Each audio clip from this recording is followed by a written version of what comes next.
Salut à toi cher ami, sois le bienvenu dans cette nouvelle vidéo de la fac de Max. Aujourd'hui j'ai le plaisir de te parler d'un sujet de la plus haute importance, les moyens de paiement. Alors, on va voir plus particulièrement le top 10 des meilleures alternatives à PayPal. Et si tu es ici, c'est que tu connais déjà forcément cette solution de paiement qui est incontournable et qui est énormément utilisée, autant en France qu'à l'international. Donc il faut savoir que ce n'est pas la seule option disponible sur le marché pour les e-commerçants ou les vendeurs de services ou de produits numériques. Alors pourquoi aller chercher une alternative à PayPal? Alors eh bien il peut y avoir plusieurs raisons et voilà, PayPal il a plusieurs limites. Déjà premièrement, c'est une solution qui ne propose pas de protection vis-à-vis des marchands proposant des produits numériques et des services. Deuxièmement, on a de nombreuses alternatives qui proposent des frais qui sont moindres. On a aussi le fait que retirer son argent de son compte PayPal vers son compte bancaire peut prendre jusqu'à 5 jours. Et enfin, quatrième point, PayPal est connu pour geler des comptes sans préavis et de manière assez arbitraire. Donc tu dois te demander quelle alternative sérieuse choisir à la place de PayPal. Bien, c'est l'objet de cette vidéo et je vais commencer par te présenter une première solution qui est française. C'est une solution qui est omnicanal. Alors ne fais vraiment pas attention à l'ordre d'apparition de ces solutions. C'est pas un ordre de préférence, c'est aléatoire. Donc la première solution c'est PayPlug. Donc cette solution elle est adressée aux PME, petites et moyennes entreprises qui font de l'e-commerce. Elle a vu le jour en 2012, elle est à destination des marchands qui sont basés en Europe. Alors elle propose des outils simples, performants et un service client de qualité pour pouvoir vendre en ligne. Tu vas pouvoir accepter des paiements de différentes façons, bien que ce soit assez limité. On a les cartes de crédit, les cartes de débit, on va avoir les cartes bancaires françaises également. Et malheureusement, PayPlug n'accepte pas les paiements par American Express, Bancontact ou encore UnionPay. Donc PayPlug fonctionne avec un système d'abonnement mensuel plus des frais de transaction et globalement ces offres sont assez honnêtes. Les intégrations elles sont assez intéressantes. On aura les principaux CMS e-commerce comme PrestaShop, Magento, Shopify, WooCommerce ou encore WheezyShop. Donc en gros les avantages de PayPlug ça va être les frais de transaction, on va avoir les intégrations qui sont largement suffisantes et le fait qu'il s'agisse d'une solution qui est française. Côté inconvénient, on va avoir un nombre de paiements qui est limité, on va avoir des inscriptions qui sont restreintes aussi aux entreprises européennes. La deuxième solution, elle est assez similaire à PayPlug, c'est iPay. Donc iPay c'est aussi une solution française qui a eu le jour en 2001, qui est à destination des PME et qui accepte seulement les sites e-commerce. Donc ce qui est bien avec iPay, c'est qu'il est plus développé à l'international. Il accepte plus de 220 moyens de paiement, et voilà, sur tous les continents et plus de 150 devises. Donc les principaux moyens de paiement avec iPay sont Visa, Mastercard, American Express, on va avoir la carte bleue, Apple Pay, PayPal, Maestro, Skrill et bien d'autres encore. Donc la tarification elle est assez juste, elle est bien. On n'a pas de frais de transaction, on n'a pas de frais mensuels non plus. Côté intégration par contre c'est assez limité, on va avoir WheezyShop, WooCommerce, PrestaShop et Magento. Donc pour les avantages, pour récapituler, on a les frais de transaction, les moyens de paiement, voilà, le nombre de devises et le fait qu'il s'agisse d'une solution qui est française. Les côtés inconvénients, on va avoir les intégrations qui sont limitées et le fait que iPay est limité aux sociétés basées en Europe. Troisième solution, et pas des moindres, on a Stripe. Donc Stripe est très connu autant en France qu'à l'international. C'est la solution certainement la plus utilisée à ce jour avec PayPal. Donc ça va te permettre de recevoir des paiements par carte de crédit, carte de débit, Apple Pay, Google Pay. Aussi tu vas pouvoir avoir des moyens de paiement plus locaux, comme par exemple le virement SEPA, on va avoir Alipay, WeChat Pay, etc., etc.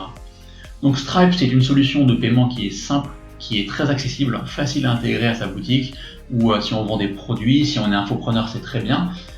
Tu vas pouvoir l'intégrer avec WordPress, WooCommerce, Shopify, Magento, PrestaShop, Wix, etc., etc. Donc ça c'est vraiment l'une des grandes forces de Stripe, c'est qu'il est omniprésent.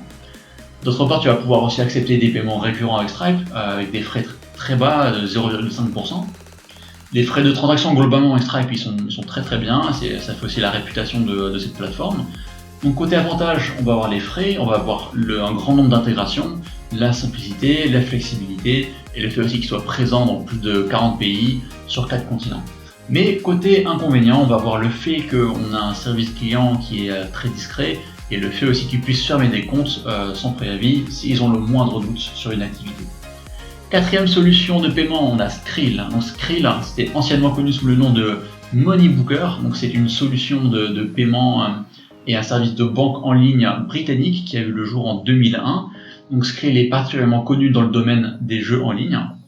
Donc avec cette solution, tu vas pouvoir activer plus de 100 méthodes de paiement différentes, dont les grands classiques, carte de débit, carte de crédit, transfert bancaire.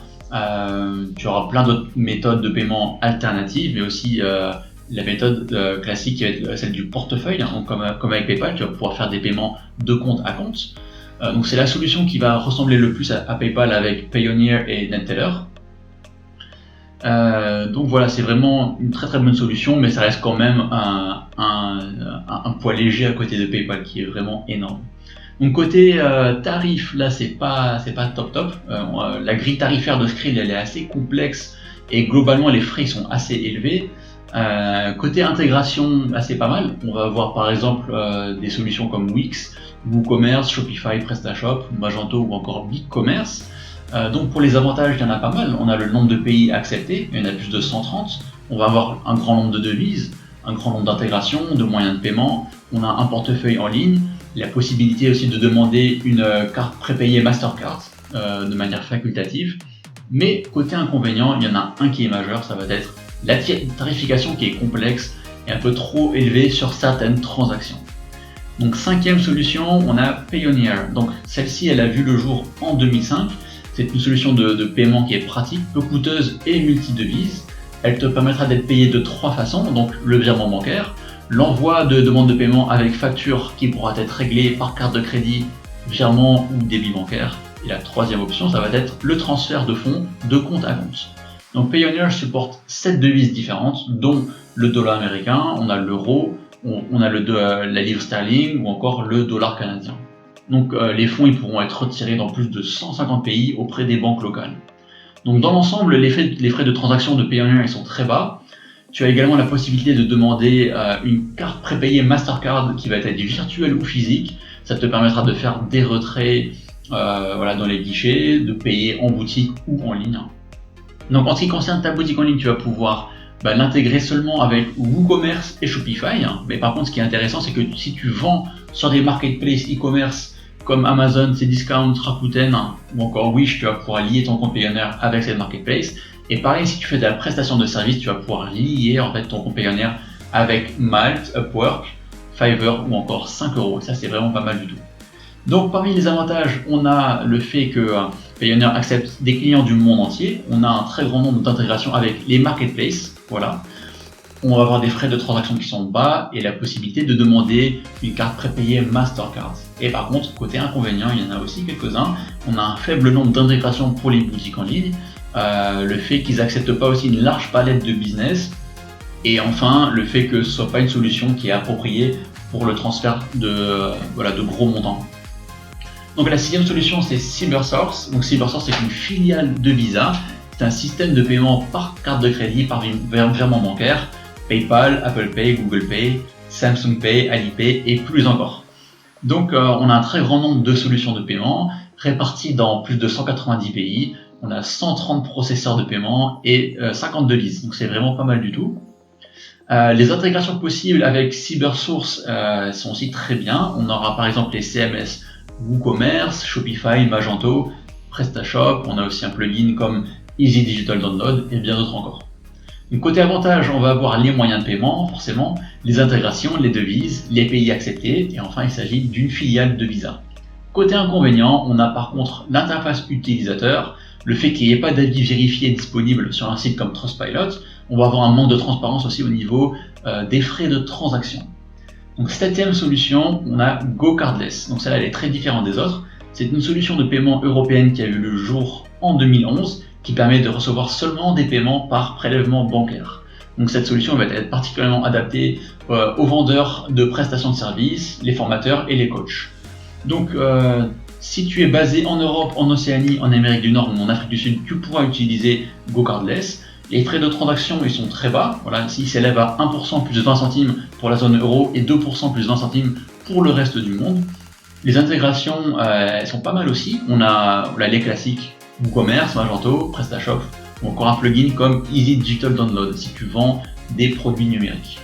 Donc pour récapituler, on a des avantages frais de transaction, simplicité, service client et intégration. Mais inconvénient majeur, on a le fait qu'il accepte seulement les prélèvements bancaires. Donc la 8e solution, on est sur ToCheckout. Donc ToCheckout, ça a vu le jour en 2000, ça permet d'accepter des paiements du monde entier dans plus de 230 pays. Donc avec cette passerelle de paiement, tu vas pouvoir accepter des paiements par Visa, Mastercard, PayPal, American Express, carte bancaire, carte de débit, Apple Pay, Neteller, Skrill, virement, etc., etc. Donc tu vois, c'est assez énorme. Cette solution, elle a été traduite dans 15 langues, elle accepte 87 devises. ToCheckout va principalement accepter en fait les business e-commerce. Alors si tu es vendeur de logiciels ou d'applications aussi, tu seras également le bienvenu chez eux. Mais globalement, ils sont assez restrictifs sur les business qu'ils acceptent. Et aussi, en ce qui concerne les frais de transaction, c'est assez élevé. En ce qui concerne les intégrations possibles, elles sont vraiment très nombreuses. On a un petit peu tous les CMS qu'on a vus précédemment. On aura aussi par exemple BigCommerce, voilà, ou Wix qui sont également intégrés. Voilà, donc avantage, large choix d'intégration, hyper flexible, grand nombre de pays, grand nombre de devises, de moyens de paiement acceptés. Mais par contre, voilà, ils sont très restrictifs en matière de business. Les frais de transaction ils sont aussi plus élevés que la moyenne. Alors on en vient maintenant à la 9e solution qui est Mollie. Donc Mollie se présente comme un pionnier du secteur des paiements en ligne en Europe. Il est adapté à toutes les tailles d'entreprise. Il accepte une multitude de méthodes de paiement, que ce soit carte bancaire, carte de crédit, PayPal, Apple Pay, virement, prélèvement SEPA et plus encore. Donc seuls les entrepreneurs basés en Europe pourront utiliser cette solution de paiement, donc pas les nomades digitales, c'est dommage. Les intégrations possibles avec Mollie sont nombreuses. On va retrouver WooCommerce, Shopify, PrestaShop, Magento, ECWID et plus encore. Donc côté avantage, on en a 3. Le premier, ça va être les frais de transaction, le deuxième, ça va être les moyens de paiement, et le troisième, ça va être les intégrations. Mais côté inconvénient, on va retrouver le service client qui n'a pas la meilleure réputation, et le fait aussi qu'ils puissent fermer des comptes sans préavis dès qu'ils ont le moindre doute sur une activité suspecte. Et enfin, on en vient à la 10e solution qui est Adyen, donc j'espère que je prononce bien ce nom. C'est une solution qui est néerlandaise et qui est aujourd'hui un gros poids lourd des paiements en ligne en Europe. Donc, il a vu le jour en 2006, il est adapté seulement aux moyennes et aux grandes entreprises, et il va permettre à ses clients de recevoir des paiements en ligne, in-app, récurrents ou à partir d'un simple lien. Donc tous les entrepreneurs basés en Europe sont acceptés, ainsi que ceux qui se trouvent en Océanie, en Amérique du Nord, aux Émirats Arabes Unis et également dans 11 pays d'Asie dont Hong Kong, la Thaïlande, on va avoir aussi le Vietnam, Singapour, etc. Donc les moyens de paiement offerts par Adyen sont multiples. On aura les cartes de crédit et cartes de débit, PayPal, et accroche-toi bien, on a aussi Alipay, Apple Pay, UnionPay, Google Pay, Amazon Pay et bien d'autres encore. Donc les intégrations avec PayPal elles sont par contre assez limitées par rapport aux autres solutions. On a seulement Shopify, BigCommerce, Magento, PrestaShop et WooCommerce. Côté tarif aussi, on va avoir un abonnement mensuel qui s'élève à au moins 100 € par mois, donc ça fait quand même assez coûteux, plus des frais variables sur les transactions. Donc en bref, les avantages d'Adyen, ils sont, voilà, on a les moyens de paiement, on va avoir les pays acceptés, le fait que ce soit aussi un gros poids lourd du paiement en ligne, et par contre, inconvénient, on va avoir les tarifs plutôt élevés, le support client, une interface complexe et des intégrations qui sont limitées. Donc voilà, on arrive déjà au terme de ce top 10 des meilleures alternatives à PayPal. Je ne suis pas trop rentré dans les détails pour chaque solution parce que la vidéo aurait été bien trop longue. Et si tu veux en savoir plus sur chaque solution, j'ai réalisé un récap complet sur le blog WebNSEO, donc tu trouveras le lien juste sous la vidéo. Donc pour conclure ce tour d'horizon, je t'invite à bien comparer toutes ces passerelles de paiement en ligne pour choisir la plus adaptée en fonction de ta structure, de tes besoins, de ta localisation et des pays où tu souhaites vendre. Donc comme tu peux le voir, chaque solution a ses propres spécificités, moyens de paiement, frais, conditions d'utilisation, etc. Et il est donc essentiel que tous les voyants soient au vert de ton côté pour éviter toute mauvaise surprise. Donc il faut savoir que l'ensemble de ces solutions de paiement se réservent le droit de bloquer un compte du jour au lendemain si ils estiment que le client présente le moindre risque. Donc heureusement, ces sociétés ne sont pas toutes aussi arbitraires et certaines font preuve de plus de patience et d'écoute en cas de souci. Donc les systèmes de paiement électronique qui s'en sortent le mieux on a PayPlug et iPay qui sont basés en France. Et à l'international, on va avoir aussi Skrill, Stripe bien sûr, Payoneer, CyberSource, GoCardless et ToCheckout qui sont globalement appréciés. Donc malgré toutes ces alternatives intéressantes, PayPal reste une solution de paiement en ligne incontournable, énormément utilisée et appréciée de ses utilisateurs.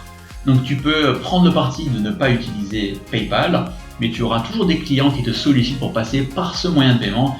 Et personnellement, je te recommande d'adopter vivement PayPal pour éviter de perdre des ventes. Donc si tu as le malheur d'être banni un jour par PayPal, sache que tu pourras toujours passer par une solution de paiement tierce qui prend en charge PayPal. On a par exemple Molly, on a iPay, Cybersource et bien sûr Braintree qui est une filiale de PayPal. Donc ça laisse quand même un peu de choix, voilà, si tu souhaites intégrer PayPal parmi tes solutions. Donc il est essentiel de proposer à tes clients plusieurs moyens de paiement et plus particulièrement ceux qui sont le plus utilisés sur les marchés que tu cibles. Donc j'espère que ce comparatif des meilleures alternatives à PayPal t'aura plu et il aura pu t'aider à choisir la meilleure solution de paiement pour vendre des produits ou encore des services en ligne. Donc si c'est bien le cas, ne manque pas de partager cette vidéo, abonne-toi à la chaîne et n'hésite pas à laisser un commentaire pour partager ton retour d'expérience avec une ou plusieurs solutions de paiement que tu aurais déjà utilisées. Donc merci de m'avoir suivi jusqu'au bout, quant à moi je te dis à très bientôt pour une prochaine vidéo.